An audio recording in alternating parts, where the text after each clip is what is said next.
I'm going to leave this right here.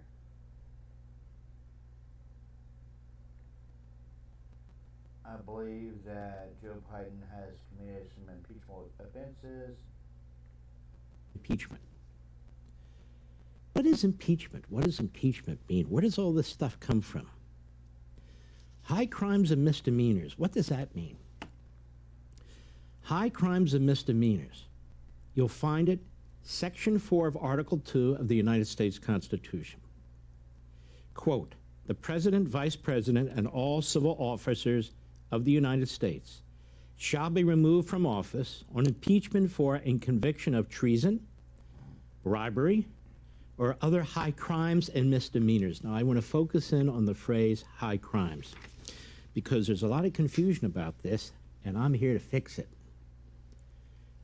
It has a meaning, but it doesn't have a meaning as some people might suggest. What is a high crime? What does that mean? Does that mean a president goes out and goes to a 7-Eleven and holds it up? No, that's not what it means. High crime. High in the legal and common vocabulary of the 17th and 18th centuries of high crimes, English common law, which had a big impact on the framers of the Constitution, particularly when it came to the impeachment discussion, and that was extensive, is the activity by or against those who have special duties acquired by taking an oath of office that is not shared with ordinary persons. Well, that would be the president. He has certain duties and responsibilities. He took an oath of office. And so what is a high crime? Well, it's a person who violates that. Who violates what? Okay, let's take a look. Article 2, Section 1, Clause 8. 8-8.1. Here's the oath. There's a special oath of office for the President of the United States. Keep in mind, again, the framers understood what I just told you about English common law. Before he enter on the execution of his office, he shall take the following oath or affirmation. This is your Constitution. I do solemnly swear or affirm that I will faithfully execute the office of the President of the United States and will, to the best of my ability, preserve, protect, and defend the Constitution of the United States, and typically it's so help me God. He cannot become president until he recites that oath. That's what the entire inauguration is about. It's not about all the fanfare and everything. It is so the whole world can see a president who puts his hand on the Bible, the other hand in the air, and swears his oath, an oath that is compelled by the Constitution, or he cannot become president of the United States. That's how serious that oath is. Now, one of the things you just heard is he's to uphold the law of the land, the Constitution of the United States, to preserve it.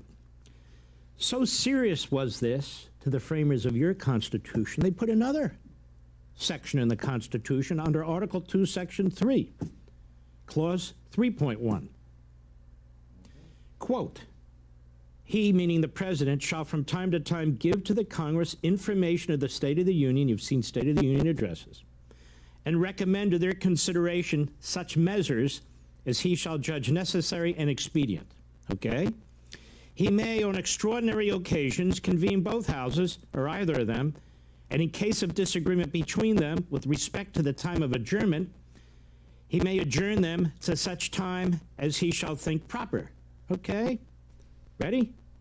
He shall receive ambassadors and other public ministers, and he shall take care that the laws be faithfully executed, and shall commission all the officers of the United States. That phrase is called the take care phrase, the take care clause. He shall take care that the laws be faithfully executed. Now, why is this important? Joe Biden has done none of that since he has been in office. The House of Representatives, every Republican voting for, every Democrat who voting against, voted for an impeachment inquiry. What's an impeachment inquiry? It's obviously an impeachment as to whether or not the President of the United States has upheld his oath of office. Yep. And the focus, at least on TV and elsewhere for the most part, has been on Joe Biden and his family's financial dealings with enemies of the United States, including the Communist Chinese, including the Russians in Moscow, including the prior Ukrainian government, which was a puppet of Vladimir Putin's and Burisma and all the rest of it. The front corporations, the money laundering, the failure to pay taxes, Mr. 10%, Mr. Big, the laptop, got it. I want to ask you a question. Do most of your neighbors or family members follow that as closely as many or most of you do? If you were to go into a 7-Eleven today and say, hey, pal, yes, how may I help you? You know, they have these front organizations, the Bidens and these companies, and he's not paying his tax. Why don't you leave me alone? I'm here to buy, some M&Ms. Okay, but that doesn't mean Congress shouldn't uphold the law, right? Right. So what is Mark trying to say? Ladies and gentlemen, you want a successful impeachment? Then prioritize it properly. When it comes to Joe Biden, he's violated the United States Constitution at least 3 ways. Article 1, immigration. Joe Biden has purposefully, intentionally violated dozens of federal immigration laws, federal statutes passed duly by Congress and signed by prior presidents. They're coming straight in. Trust me, I've got nothing. That's just wild. He has undermined them by his actions, by his directives, by his executive orders. He's undermined them through his cabinet, Department of DHS. He's undermined them by not enforcing the laws and, in fact, insisting that they not be enforced. The mayhem that has been created in this country is unimaginable. Oh, yeah. The number of Americans dying from fentanyl and other killer drugs coming across the border. This is a direct attack on our citizens. The number of women being raped, the number of kids, little kids, being sold into sex slavery. What's going on that border is inhumane, which is exactly why Joe Biden wouldn't actually visit the border. He visited a border town, and they turned it into a Potemkin village the way they did San Francisco. Yep. When Communist Party genocidal maniac Xi visited San Francisco. They cleaned it up for a week, The President of the United States, his obligation is to take care that the laws are enforced, whether he likes them or not. The Supreme Court has even said so on multiple occasions. Why? Because if a president can do what Joe Biden's doing, then why have a Congress? The laws are meaningless. Our immigration laws have been around a long time. They're very effective when they're enforced. We literally have millions and millions of people coming into this country, and we don't know who they are. They're not being vetted. No, they're not. We have people coming into this country who shouldn't be here and not being deported. We have a border 11 patrol that's million busy changing diapers. Migrants. A border patrol that's busy cutting the razor wire that the state police in Texas are putting in place. In other words, 1 million gotaways. none of the things a president is supposed to do to ensure that our immigration laws are being upheld are being done. That and all the bloody disaster as a result of it is a clear impeachable offense. Now, what's important about this? I don't need to know about bank accounts, wire transfers. I don't need to issue a subpoena. I don't need to know any of that or do any of that. It's uncomplicated. Joe Biden is, by action and word, as is his Secretary of DHS, violating intentionally the Constitution of the United States, undermining the power of Congress, destroying the ability to enforce protection of the border, which he's compelled to do under federal statute. That's Article 1. Article 2. The power of the purse belongs to Congress, and more specifically the House of Representatives. How do we know that? Because it says so. Congress, more specifically the House, they determine on raising taxes, raising the debt limit, borrowing, all of it. President doesn't have that power. Can you imagine if he did? Again, we wouldn't need a House or a Congress. So when Joe Biden decided, you know what, I'm going to forgive a $500 billion or $1 That was trillion an in aha student moment. loans because they're my voters, or whatever cockamamie reason. He doesn't have the power of the purse to do that. He can't, on his own, issue a fiat or a directive that the Treasury won't collect a $500 billion or $1 trillion. Matters taken to the U.S. Supreme Court. The Supreme Court says, Yep. Joe, you don't have that power. Don't do it. Joe says, what an extremist, right-wing, out-of-control Supreme Court trying to tell me what to do, trying to uphold separation of powers. And the power, under Article 1, the power of the purse. I want to seize the power of the purse. I want to make these decisions. So Joe has actively gone around the Constitution, the Congress, has defied the purpose and directive of the U.S. Supreme Court, and has now given away $400 to $500 billion of taxpayer dollars in violation of the Constitution. That's Article 2 of impeachment. Yeah, that's our money going to pay off a bunch of student loan debt to a bunch of kids who said it's the older generation's responsibility to pay our debt off because we don't want to. We want to go to Paris and live extravagant lifestyles on zero money, whatever they make. Article 3. What is the primary responsibility of the president? We have one commander-in-chief. He's the commander-in-chief. Now, what if we have a commander-in-chief that takes steps that actually empowers our sworn enemy, that takes steps to issue waivers that allows tens of billions of dollars to flow into the coffers of, say, the Iranian regime, a terrorist regime which has murdered American citizens, a terrorist regime which has taken American citizens hostage, a terrorist regime that seeks to get nuclear weapons to point them at us, that calls us the big Satan, that makes it clear that they want to topple the United States.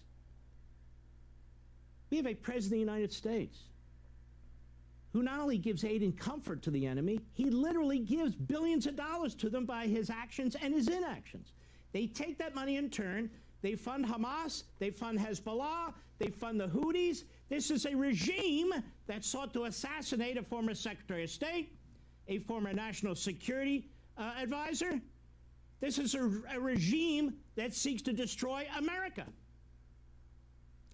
Today, they're trying to kill American soldiers that Joe Biden has put overseas. They're attacking American bases overseas.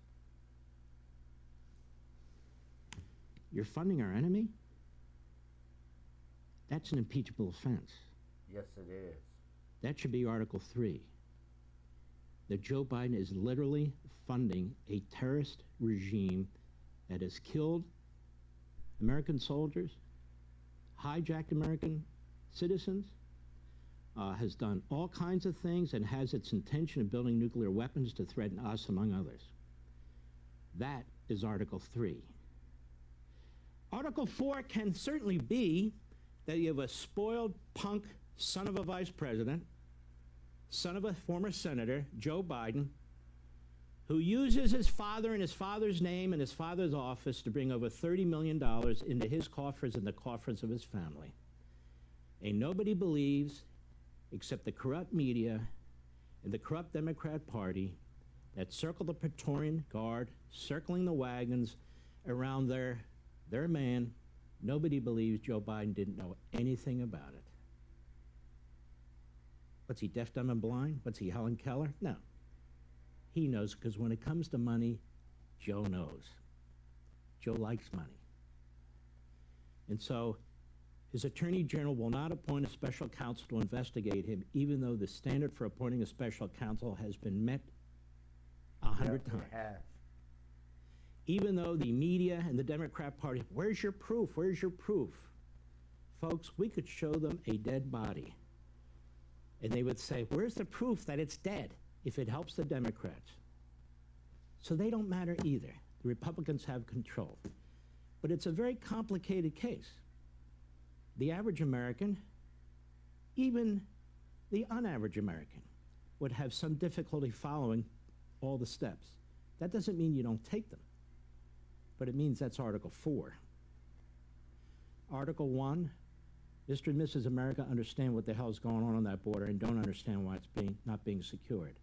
Article 2, Mr. and Mrs. America understand when a president of the United States opens up the Treasury without authority and gives $500 billion to people who don't deserve it, in violation of the law and the Constitution. Number 3, the American people understand when a commander-in-chief is busy pouring money into the enemy and rearming them, whether directly or indirectly, and taking no steps to defend American soldiers, and no steps to prevent them from getting a nuclear weapon, having appointed a special pleader for Iran as our chief envoy negotiator. Those are 3 killer, substantive reasons that Joe Biden should be impeached in addition to the other. That is exactly why the impeachment clause is in there, and that is exactly what a high crime is, and that's exactly what's meant by a high crime. So I want to again encourage the Republicans in the House, from the Speaker down, from the 3 chairmen of the 3 major committees. Can you please get this right and prioritize this properly? You've got a tunnel on Joe Biden. He should not be president. Whether the Senate acts properly or not, and mostly it won't, you should. Article 1, Article 2, Article 3, Article 4. Hey, Sean Hannity here. Well, please like and subscribe to my channel. This had to be said. Joe Biden is doing impeachable offenses and he needs to go. So please stay safe out there, people. This is Robert Hawley. Peace out.